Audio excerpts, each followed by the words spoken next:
Hello, আমি advocate পলাশ মণ্ডল, Bangladesh supreme court. আশা করি সবাই ভালো আছেন, সুস্থ আছেন। বিষয়টি হচ্ছে যে ওয়ারিশ বঞ্চিত করে যদি কেউ জমি বিক্রি করে, তবে সেই ক্ষেত্রে দলিলটা টিকবে কি টিকবে না। এখন ধরুন আপনারা ৩ ভাই এবং ১ বোন।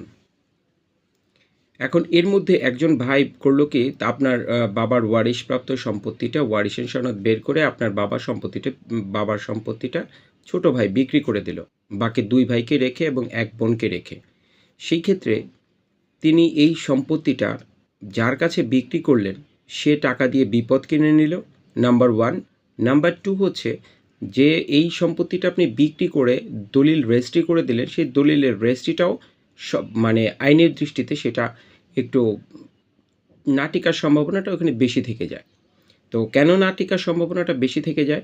কারণ আপনি মুসলিম ফারায়েজ অনুযায়ী যার যতটুকু হিস্সা, প্রাপ্ত হিস্সা ব্যতীত আপনি আপনার বাবার উত্তরাধিকারী প্রাপ্ত সম্পত্তি কখনোই আপনি ওয়ারিশদেরকে ঠকিয়ে বা ওয়ারিশদেরকে না দিয়ে আপনি সম্পত্তিটা বিক্রি করতে পারবেন না। সেই ক্ষেত্রে দলিলটা যদি চ্যালেঞ্জ করে অন্য ভাই বোনেরা, তো দলিলটা বাতিল হওয়ার সম্ভাবনা থাকে এবং দলিলটা আইনগতভাবে অকার্যকর হতে পারে। তো সেই ক্ষেত্রে আশা করব সবাই এ ধরনের কাজ থেকে বিরত থাকবেন, প্রাপ্য হিস্সা বুঝিয়ে দিবেন এবং যার সম্পত্তি সেই বুঝে নেবেন।